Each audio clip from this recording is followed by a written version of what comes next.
Okay, so we're now recording. Um, so I'm Brent Mills, the current chair of the Sage Circulation Committee. Um, and let me pull this down. Looks like right now I see that we've got um, Ann Zolke from Hood River High School, Mary Reeser from Gillum County, Maura Daniel from Pendleton, Perry Stokes from Baker, and Rose Peacock from LeGrand. Is anyone else listening or lurking on a phone call that I didn't mention here?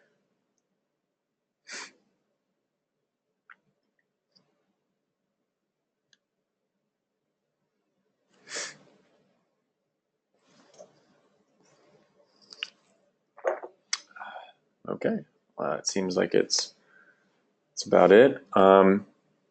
Okay, so welcome everybody. Kind of right off the bat, this will be my last circulation committee meeting, at least as chair.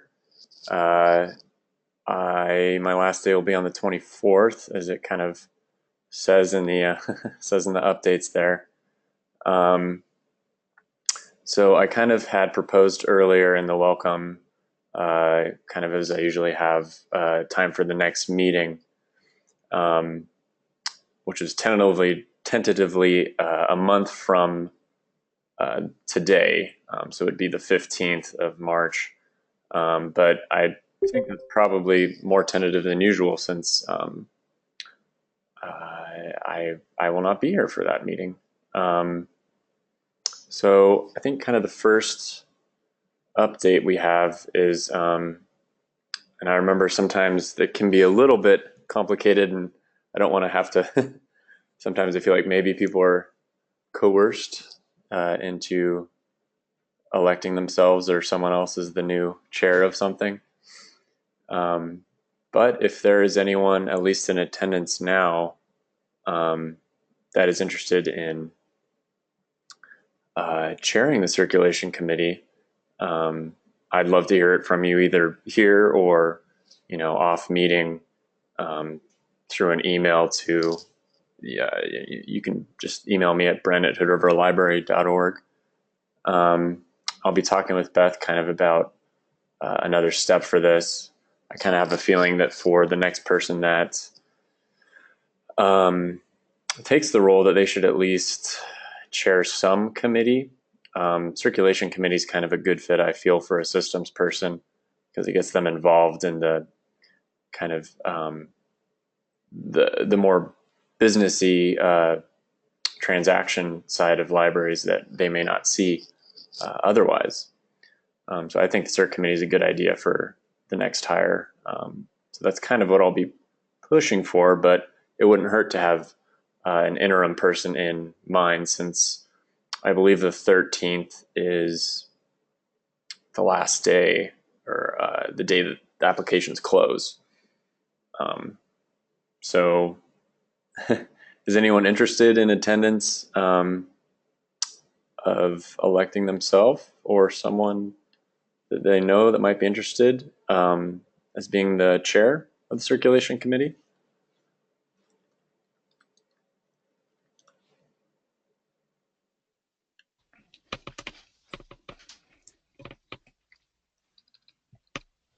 If I had the time, I'd do it, but I'm afraid I just don't. Okay. Perry has volunteered himself. No. Okay. All right. Well, I'll keep that on the lookout, and I'll touch base with Beth on that too.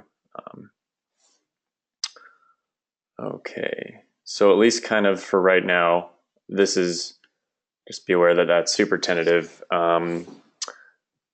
And you'll probably hear from Beth about the next circulation committee meeting, just for information purposes. Oh, looks we have something in the chat from Maura.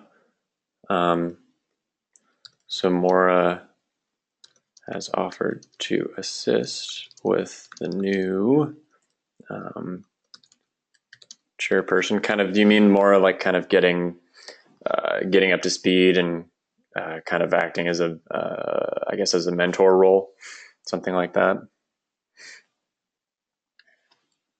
Um, yeah, sure, that or just whatever kind of help they need off meeting. Like I don't have the time or ability to run these meetings or the knowledge that you have, or like I think you're right about putting the next system person in here. But whoever does it, I could help any way they wanted, with like questions about what the libraries do or what they want or anything like that, or writing, Okay. Yeah, and I think agendas or any type of help they wanted. good. Yeah, that'll be great because I think that'll assist whoever the person is coming in because kind of to know what the workflow is, circulation wise between the libraries. So to have someone that's actually in there, that'll be a big help. Right. Okay. Okay. So kind of more businessy side of it. I don't see Amy here, but Amy Hutchinson over at Lakeview had kind of mentioned increasing the hold limit of institution patrons.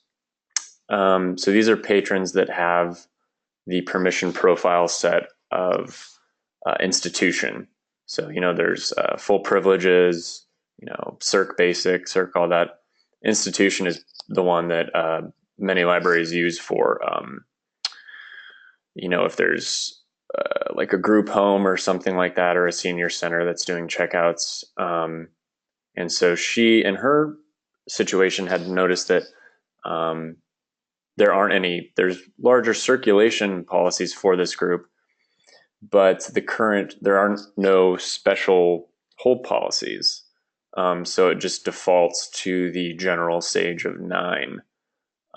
So I was curious if the group here, I mean, I don't know what a quorum is with the committee, but or if just there's opinions too, if there's any objection or kind of thoughts about raising this limit from 9 to, I think she had said something like 15. I'll have to check back, but um, if anyone has any thoughts about that or uses that they could do with their own institution patrons.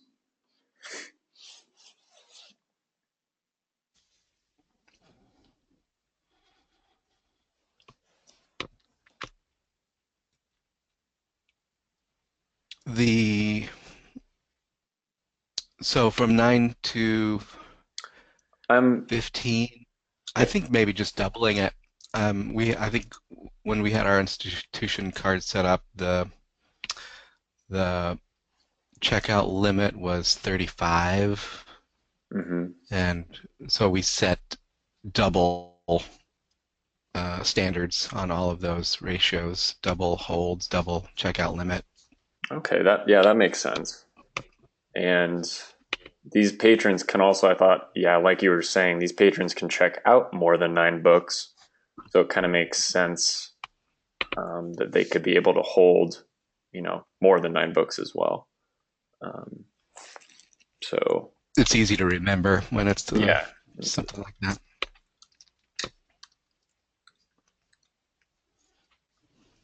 okay. I know that would definitely make Amy happy. Um, are there any kind of opposing thoughts or ideas about raising that hold limit? So that would just be any patron that has that institution profile, they'll be able to put holds on up to 18 items, you know, not counting the other restrictions that could come into play.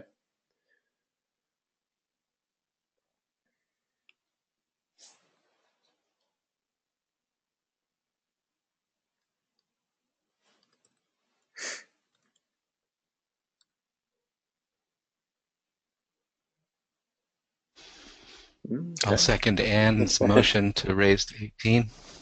All right. Well, that looks good to me. Okay, so and proposed.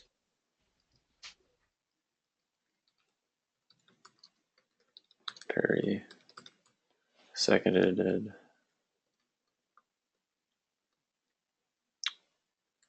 Okay, Let's see.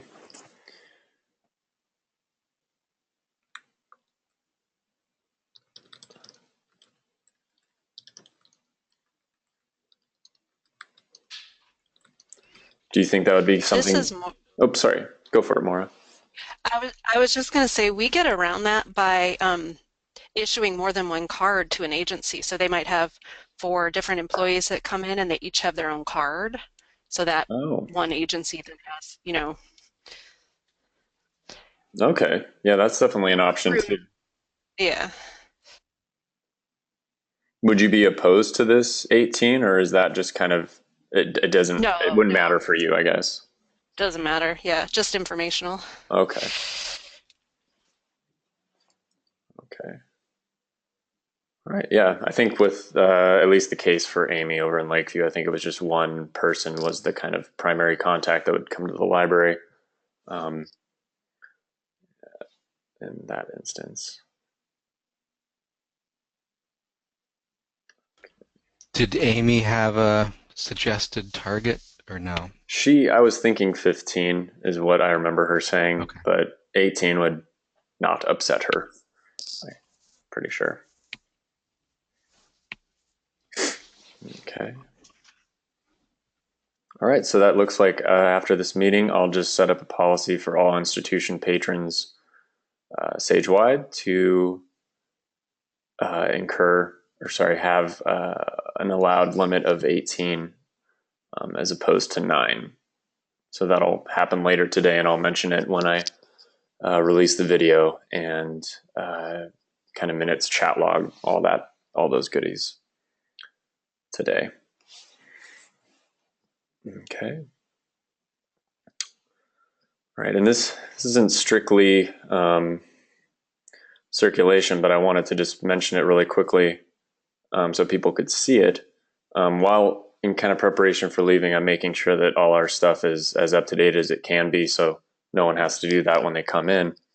And our ticket site did a point upgrade, so think about that as like an Evergreen 2.9 to 2.10. It's not too much different, but it is a little bit different. So if you, for instance, go to the support site, it looks a little bit different. I don't think it's any more or less confusing. This is kind of just the default set that it came with. You'll still open a ticket this way, put in your email address and your name, your phone number, and then the help topic, instead of being down here, will auto-populate when you choose one. So it actually forces you to choose one, which is a nice, and then it'll let you know there. And the reason for this upgrade is it kind of gets around, I know there was some issues before with maybe emails not getting sent properly, and these headers and things like that are arranged in a way that it should make it through more often than not, certainly more than it did before. So I'm excited about that, and that was kind of the main reason for pushing it. And you wouldn't see it, but it also looks cooler on the admin side as well over here.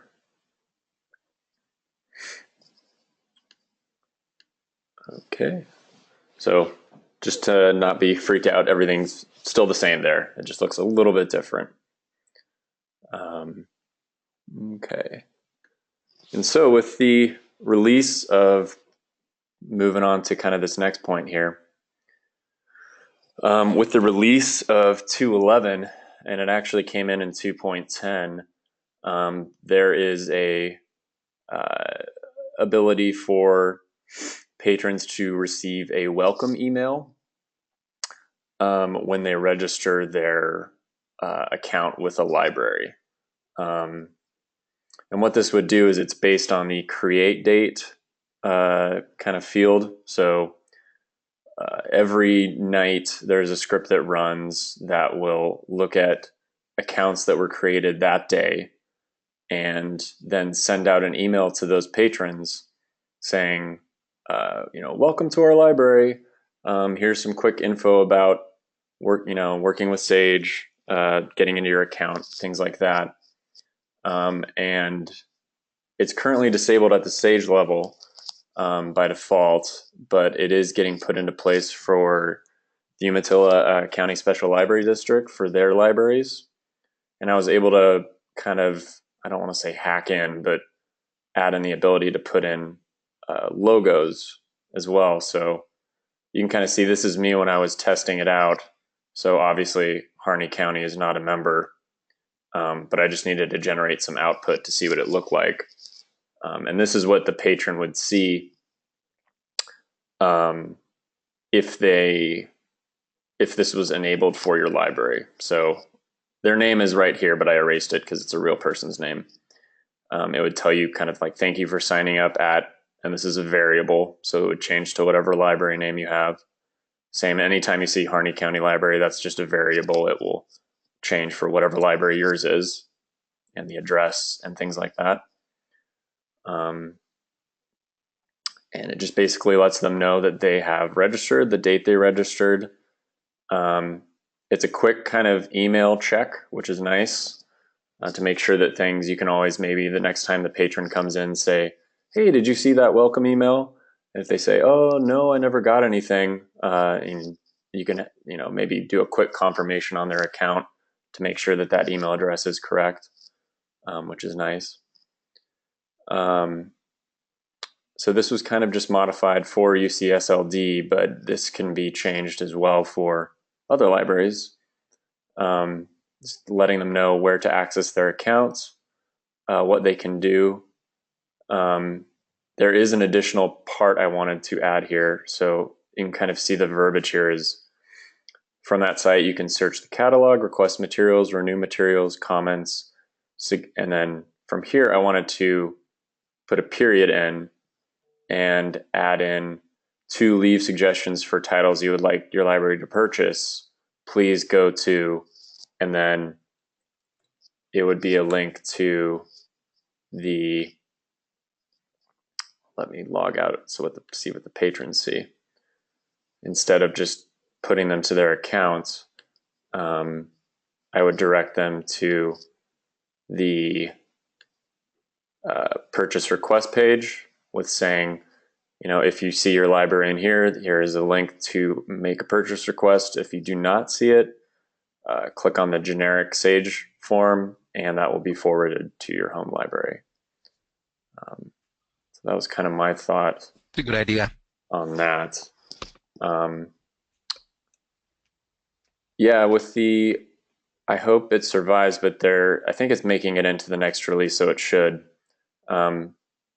We had to change the formatting of the notices, so now they're actually, turns out sending emails is, there's like 1,000 behind the scene pieces to put even a simple picture in, but it's an option as well if you have a web hosted image of your library. At least for the UCSLD, they kind of wanted to put in notice that, Maura, is here. So she's in UCSLD. So it would say Pendleton is a member of UCSLD, kind of gives them a little more notice. They can click on this image and it will send them out to the UCSLD page. But it also lets them know that this is the place they would go for accessing their account. So it's kind of more visibility for them, but we also have the option at Sage to just put like a generic Sage logo there too, or no logo at all. It's set up now that if it sends and the person for some reason or another cannot receive HTML in their emails, or it's turned off, which some people do, I have it on some of my accounts, it will just omit this section. And then they will just see this part, which is unformatted. So it should get through every client, but not this. So I just wanted people to know that that's an option. For the sake of making it kind of easier for the system staff, if you're part of a system or kind of district like UCSLD or Baker, I can set these at the top level. So for all the Baker libraries, for all the UCSLD libraries, for all the Hood River libraries, if you have kind of a unified look you want to do. Otherwise, we kind of have to do them individually, and that might be a little more to manage, but it is certainly still doable.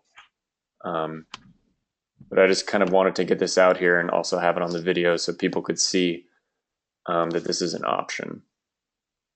And I think it's kind of standard now for a lot of services when you sign up. I mean, how many times have you signed up for a website or something like that, and they send you a, hey, welcome to, I don't know, joeshats.com. Here's your account information.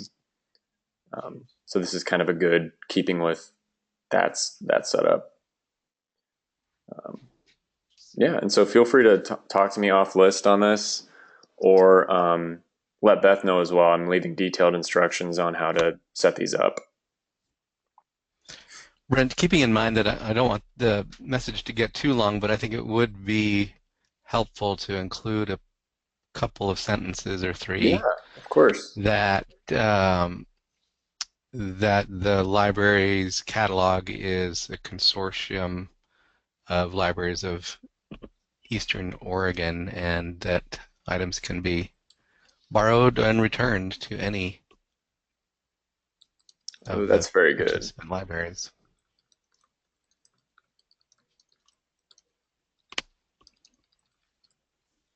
Okay.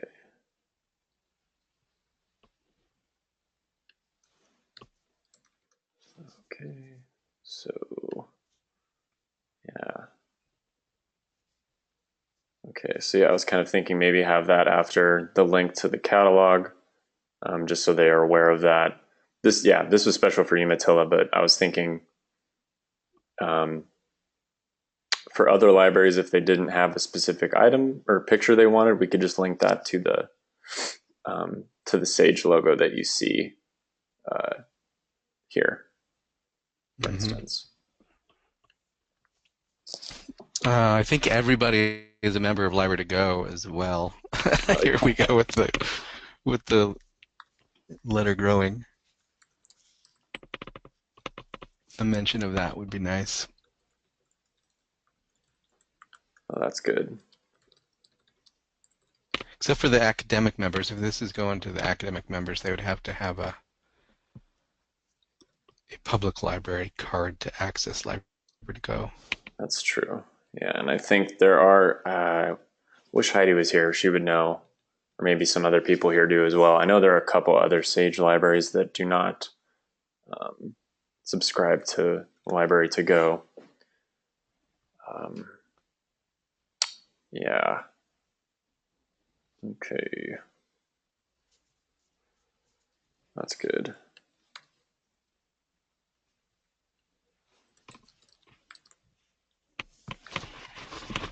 Is there a tutorial on basic evergreen use, like a little video introduction that you could include a link to? Oh, I think so. I will look at that as well.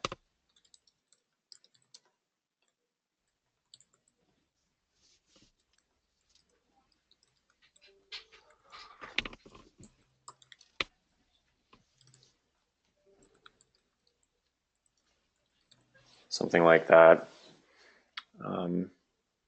Okay. Yeah. So I mean, yeah, this is not at the Sage level yet because I don't think. I remember when we turned on the account expiration email notice, we got quite a bit of pushback. So I didn't want to enable this yet for everybody, but spread the word, and it's just basically cloning a template and putting it together. Okay, yeah. And yeah, Delia mentioned in chat kind of it's a good idea to let folks know how we all work together. So this definitely, I've had kind of some question eyebrows and I'm like, oh, Sage, it's a consortium. And they're like, what? What's a consortium? So it definitely lets people know that we're a happy family with families within it, like UCSLD. Okay, well, that was some good additional verbiage and information on that, Perry, and I'll get that set up, and I'll have another. Oops, where is it? Another screenshot that I can share when I run that again. And the one thing to kind of mention also to your patrons, if this is enabled for your library, is that it will come out kind of like people's overdue emails come out. It comes out in the morning. So if they registered their account at like, noon, and it's 1 p.m. and they're wondering where it is, just say, oh, you'll just have to wait till the morning. That's when those emails get generated. So that's something to mention. But I think they're pretty cool. And I'm really happy that we finally have the option to embed HTML stuff in our notices, which is pretty cool. I guess it's cool. So, and this is not for everybody, but anyone who's ever touched Z3950 has noticed that the fields, when you, let me see, when you go into Z3950 and you select a couple sources, see they're in this specific order. But if I go and try to do it again, you'll see they're in a different order. So there's kind of no static coherence to that ordering system. And I've been following the bug, but sadly, they mentioned just recently in the Launchpad ticket that they will not be changing it for the staff client. They're only going to fix that for the web client. So it looks like that is an annoyance we're probably going to have to live with until this web client comes out, and hopefully 3.0. Because it looks like developers are kind of jumping ship on the staff client right now. So I know some people here do some cataloging, and that's just something to kind of pass on to your catalogers. It only makes you look for the correct label on the field you want.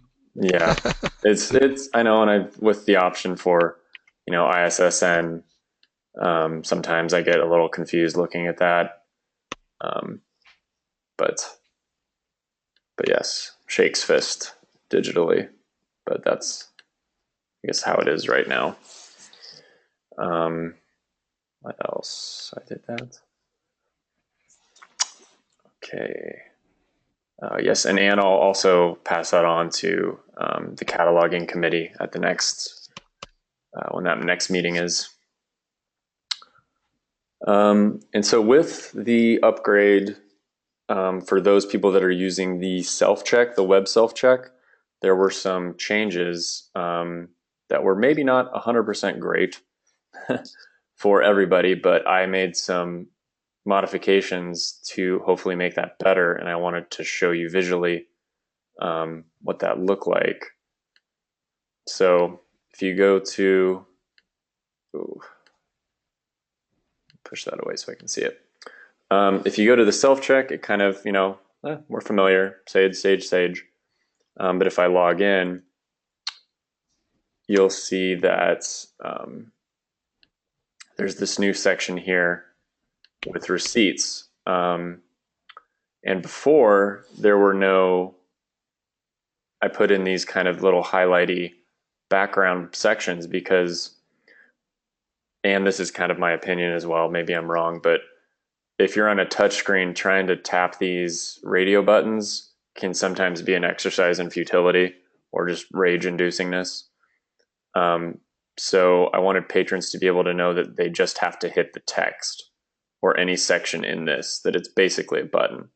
So if you click email, you get email. If you click anywhere in this section, you can get it. And patrons do now with the self-check also have the option for emailed receipts. I know Hood River has set it up so that that is the default when you load the self-check. So when a patron scans so for example, patron scans their barcode in anywhere in Sage, it will default to the print notice. But if this is something that is at Hood River, and I have to do all this fun. But if we're at Hood River, it defaults to email and should have a background here in a second.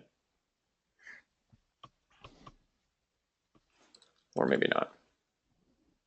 It exists there, but it's cached in it. But yeah. So I just wanted people to be aware of that for those who utilize the self-check.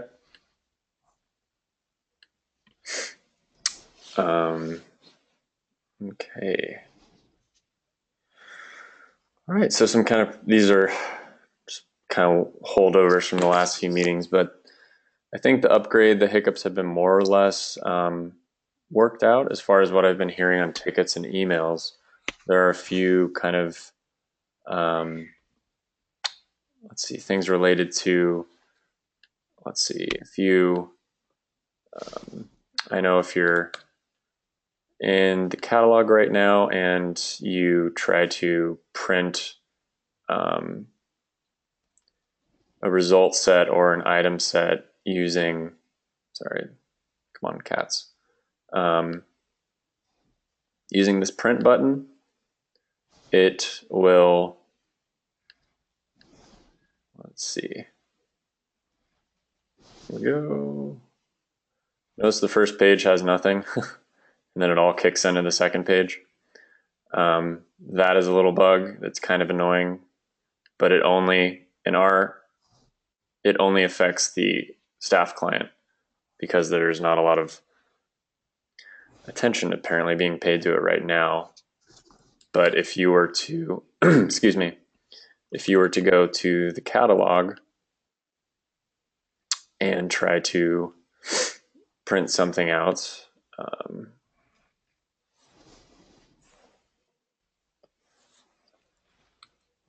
it works.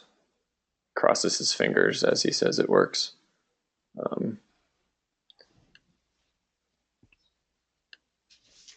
Should work just fine. Well, that was worked last time I tried it. Well, maybe not. Or maybe it's just getting pushed down. That's what's okay. There we go. That's much better. So if you do print it through the catalog itself, it will display just fine. I'm going to try to get that fixed if I can before going, but that is something also to note with the upgrade. Kind of mentioned those email receipts. People are aware of the age protection notices, I think. There was a slight change with those notices. I'm just going to go to the front page here to show you oh man, can someone help me? What's the name of that Marissa Meyer book that just came out? Or just came out in quotes. Trying to think. Let's see.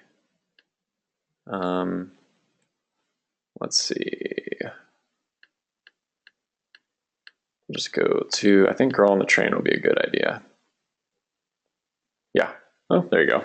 So here are those age protection notices, and for the patron, they'll just see this, and it'll let them know that if they're placing a hold, they have to pick it up at that library. Otherwise, no hold, no go. But to the staff member,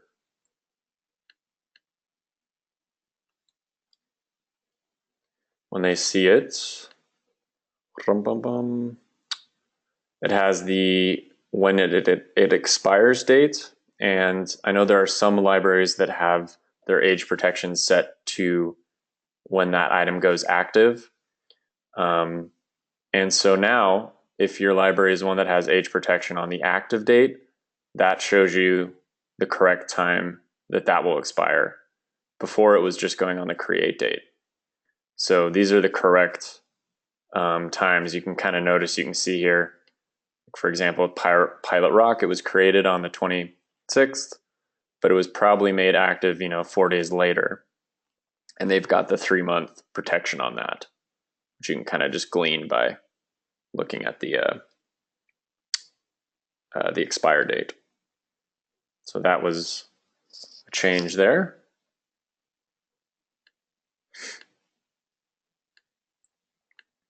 Okay. Social media options are still available. I haven't heard from any libraries that want to put those in, but they are an option. You can kind of see these options to put it to Pinterest, like it on Facebook, share it. If you do, you can also tweet it, which would just have a link to this page. There is a little more overhead involved with that as far as loading times are concerned, but if you're not concerned with that, it's just a little couple lines of code that can be turned on for anyone that's got a custom template set. And it also stacks pretty well for mobile people using their phones.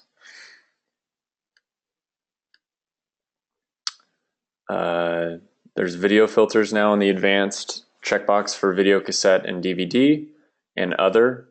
I don't even know what you'd really get if you use the other selection. Maybe Laserdisc, if people are holding those in their collections. And then I remember, I think, Perry, you might have mentioned something about highlighting titles at your library in the search result set, something along those lines,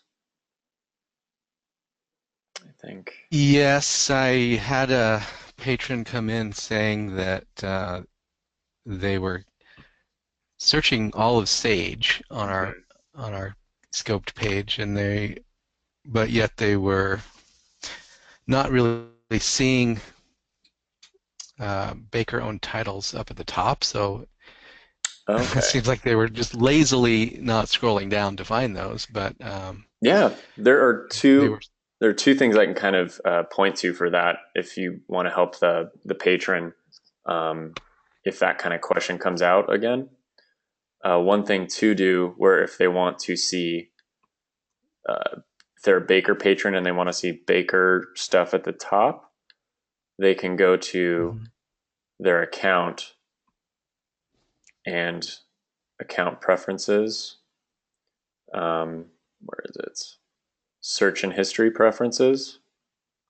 And that preferred search location.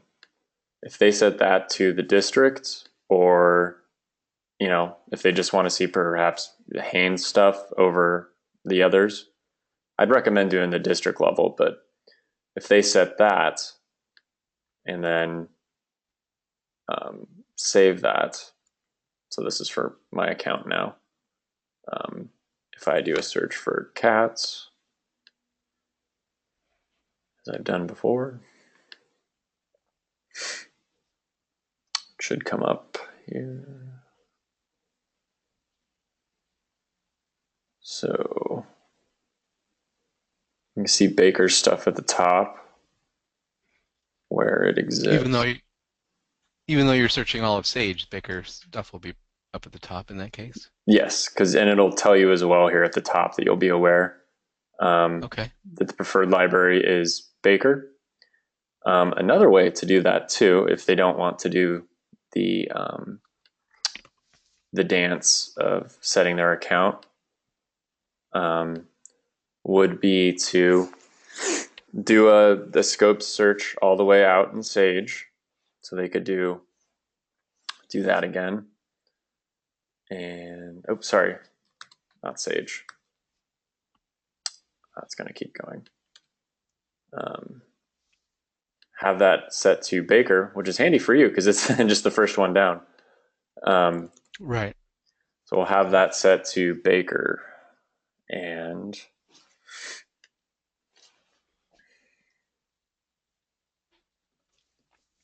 Yeah, that's what I recommended. They weren't really saving themselves time by And searching then, Olive Sage first. yeah, so the Baker's a good idea. And then if they want to expand that out with Baker stuff still highlighted, I would have them click that show results from all libraries, which I put a kind of hint in there, which you might see. So expand your libraries to all of them while retaining the priority of your selected library's holdings. So if they Okay. had searched at Baker and they click to show results for all libraries, it will, you can kind of see here, it says 1 of 3 copies, but you're not seeing them. It will Mm-hmm. expand that out and it launches a search as soon as you do that. It'll expand it out, but have Baker at the top. So um, that should pop up here in a second. Yeah, see, like there's Baker at the top, but it's also at Sage. These titles just, I don't think you guys have holdings. Yeah. So that's another option too, is I just say, hey, search at your library or your district. And then if you don't see what you want, click that show results from all libraries checkbox so that you can expand it out if they don't want to look at Sage or Baker right away. Sounds good. Thank you. Mm-hmm. And I don't know, has anyone here at the meeting tried out the locale picker or played around with it at all? I guess the language, excuse me, the language picker.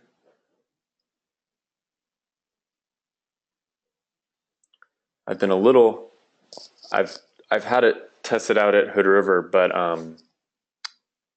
my Spanish is less than exemplary, so I'm not able to really fully uh, test it out to the best of my knowledge. But it should work pretty well for patrons that are Spanish is their native language or their preferred. Um, with you can kind of see there's one issue there, but the main things like put a hold on things, what library, that should be all set to Spanish correctly now. So that's another option if your patrons uh, are predominantly Spanish speaking. You can kind of point them to that if they need some help kind of navigating the catalog.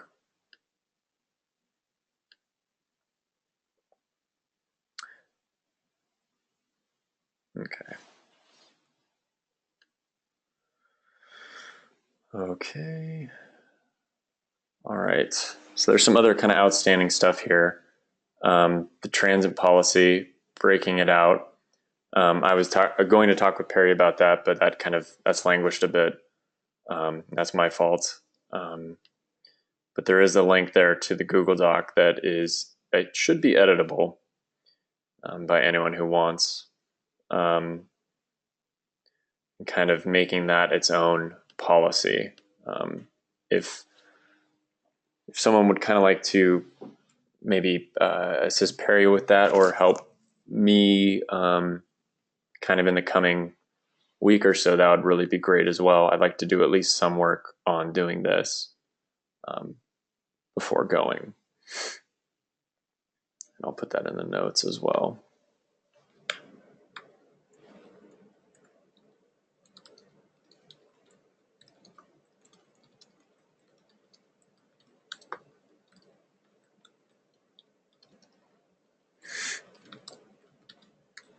Okay.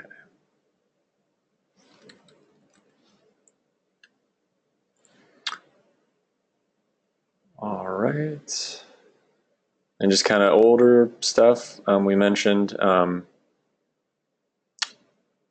people generally okay with? I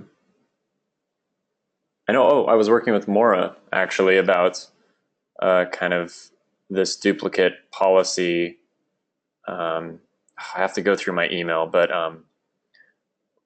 she made some pretty thoughtful comments and modifications to the proposed duplicate account policy, kind of what to do.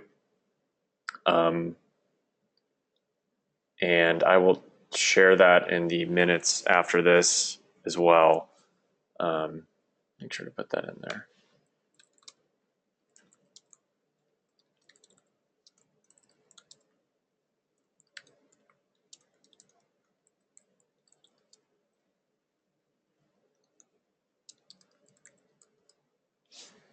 Okay. All right. Let's see, the sort by relevance. I want to put that into the mobile catalog. That's something I can do. I think I might have, but I don't want to waste anyone's time here. Brent, I think you're missing a word in that previous bullet series. What to do if the patron is not in good standing, it should read. Oh, yeah. Thank you, Perry. Make sure to.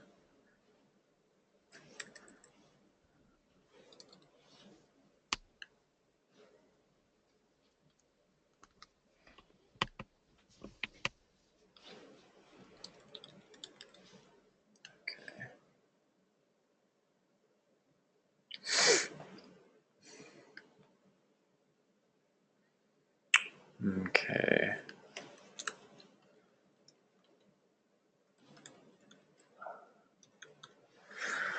All right. Thank you for that, Perry.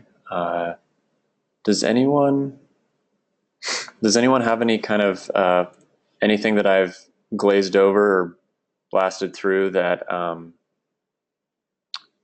they'd like to talk about or kind of go over?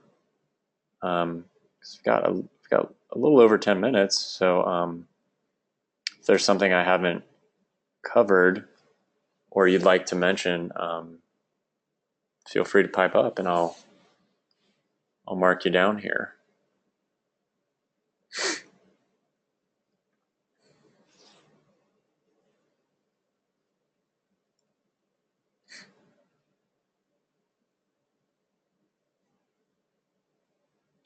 What is the timeline now for adoption or migration to the web-based client? They've been talking about I've been following with the developers pretty close, and the main kind of stumbling block right now is this thing called Hatch, which is basically the printing component of the new web client. So if you're printing receipts, they have to go through this thing called Hatch. And that's been redone and refactored a few times. And that's kind of been a holdup. But the idea is to have that finished by version 3.0. So, sorry, get that out of there.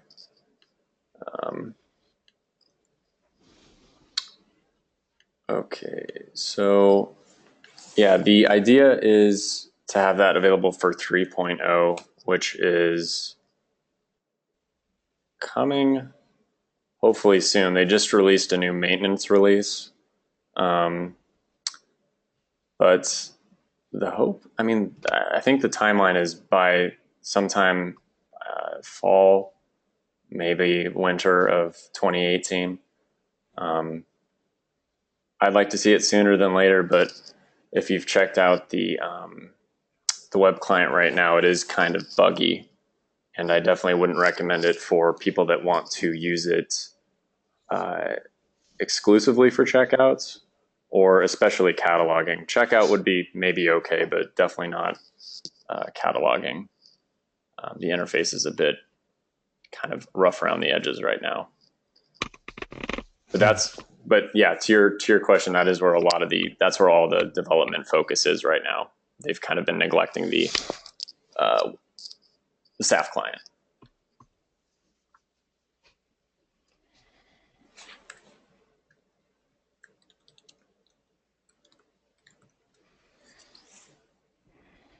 And we've got more or less the parts put into place for that. And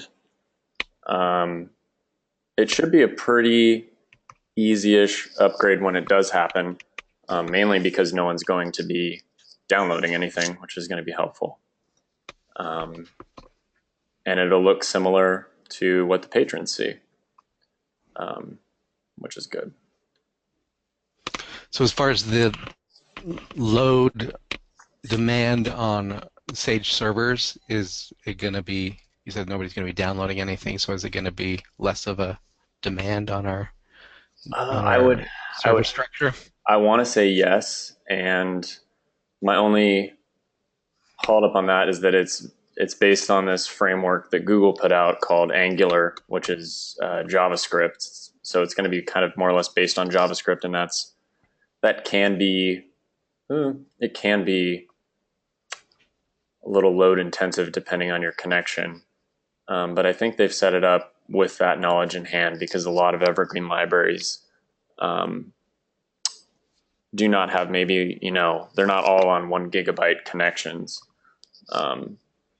So a lot of these files have been compressed and shrunk. And the hope is that it will be, it's not, one thing I can say is it won't be any slower. That's for sure. And there's going to be definitely some database upgrades down the way, that once those are done, it will really help as well.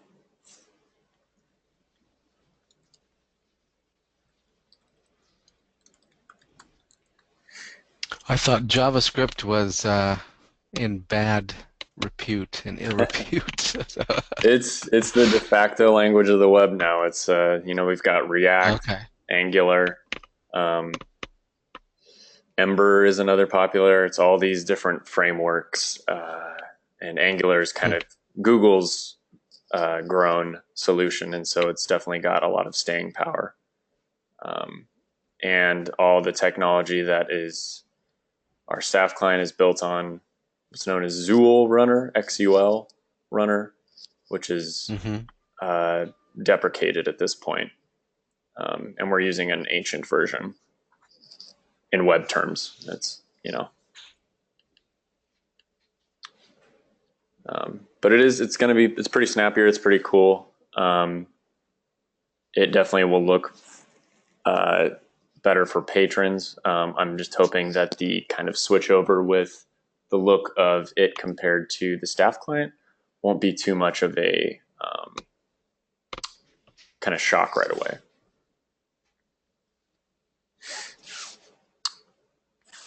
But yeah, thanks for asking about that, Perry.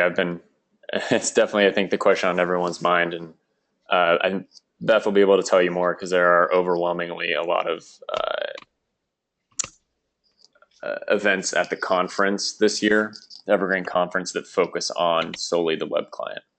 So that will be talked about quite a lot.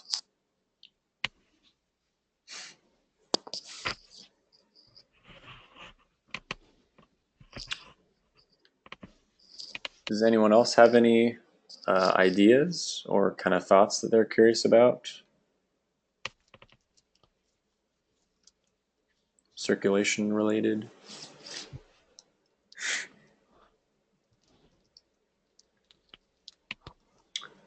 Oh, I guess if everyone's here, has anyone been using these auto reports? I have those set up now to just kind of run, but I could turn those off if I leave. But I was thinking about just kind of letting them go, because anyone who wants to do any visualizations, for example, moving forward, could really use these to generate quite a bit of good stuff.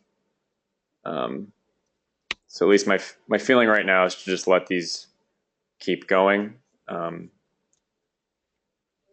Yeah.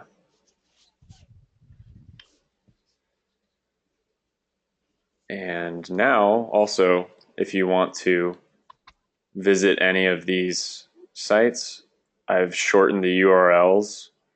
So before, if you wanted to update your web client, you would have to, if you wanted to download the staff client, you had to remember this updates manual update bit. But now all you have to remember is the catalog/updates, and you'll be taken right there. Same with the notices. You can just do weekly. And I think, what are the print notices? And for those, you don't have to do this index thing either. You just have to do notices. So notices, weekly, and updates. And you can kind of see this has been made to look like the weekly updates as well. Now for those patrons. Okay.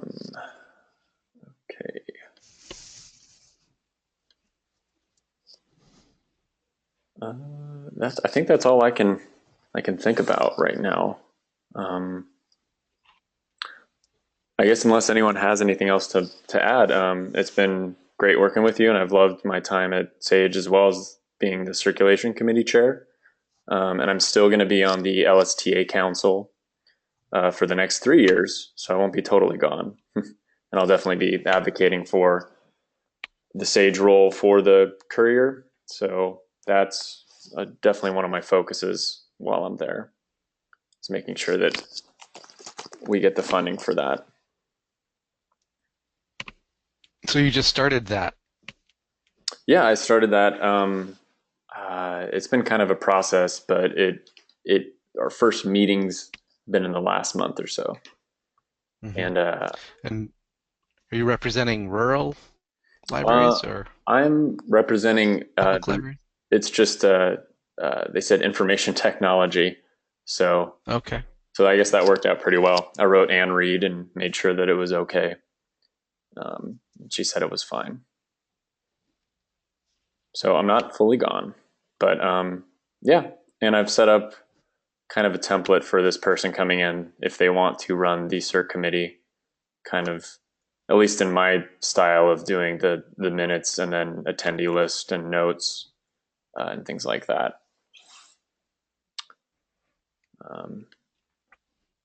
Yeah. All right. Well, thank you, everyone. And I hope your roads are clear and your patrons are nice to you today. Thanks, Brent. All right. Thank you, everyone. And I'll put this up shortly. All right. Thank you very much.